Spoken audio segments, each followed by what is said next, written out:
Hello. Welcome to Antidote to Anxiety, episode number 3.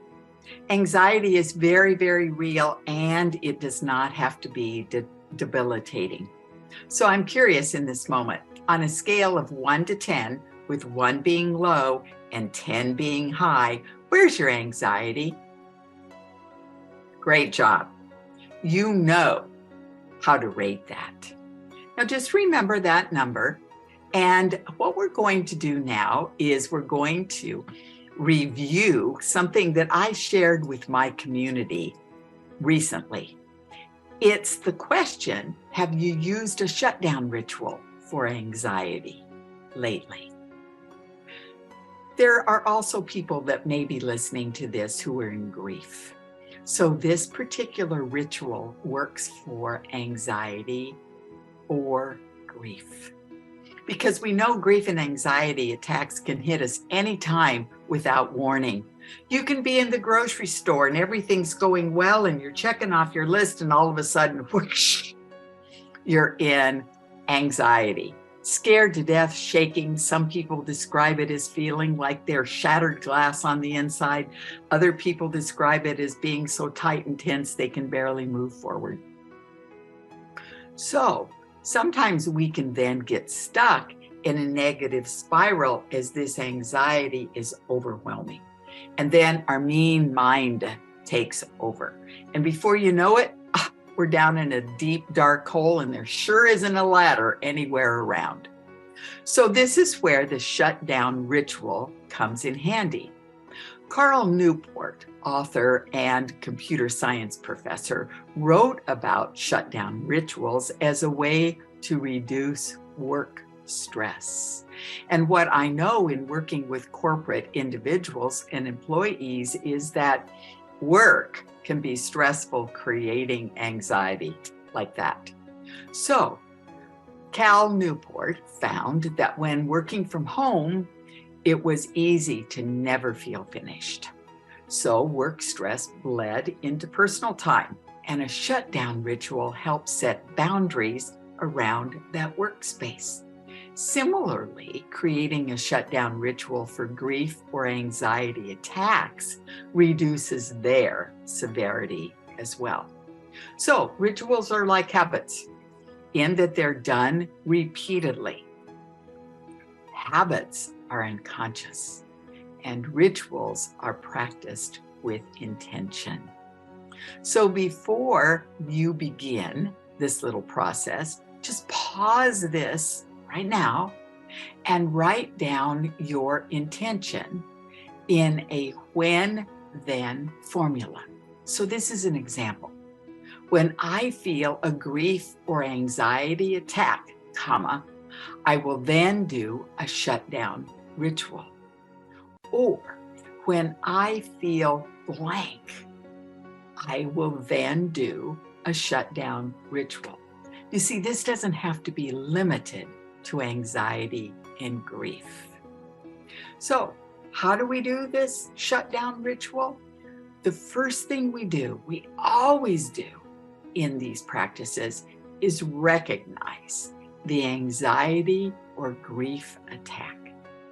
Notice the beginning of a negative thought spiraling down. Discern what the rolling emotions are. Name that emotion. It could be fear, hopelessness, despair, loneliness, anxiety, grief. Name it to claim it. Recognize it head on. Don't push it away and try and hope it'll just stay in the corner. Because guess what? It's already here. Then, number 2, do something physical. Get up, walk to a different room, change chairs. I am leaning forward right now. I could simply lean back. I could scoot my hips back so that my hips are up against the back of the chair and my back is totally supported. Listen to that metaphor. You've probably heard it before.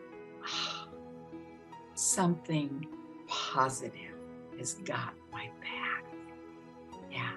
So that's number 2. Walk to a different room, change position, change chairs. Number 3, start a breathing technique. First, exhale loudly. Then take a deep breath in, noticing the temperature of the air coming in, and hold it to a count of 4. And then forcefully exhaling. Once again, making a loud sound, kind of like a lion, like I did. And do this 3 times. The 4th step, say a magic phrase out loud.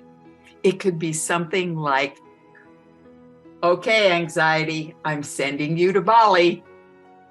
Okay, grief, I've recognized that you're here.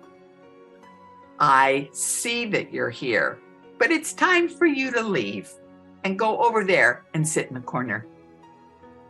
Another example of a magic phrase that you could say out loud is, goodbye and good riddance, anxiety.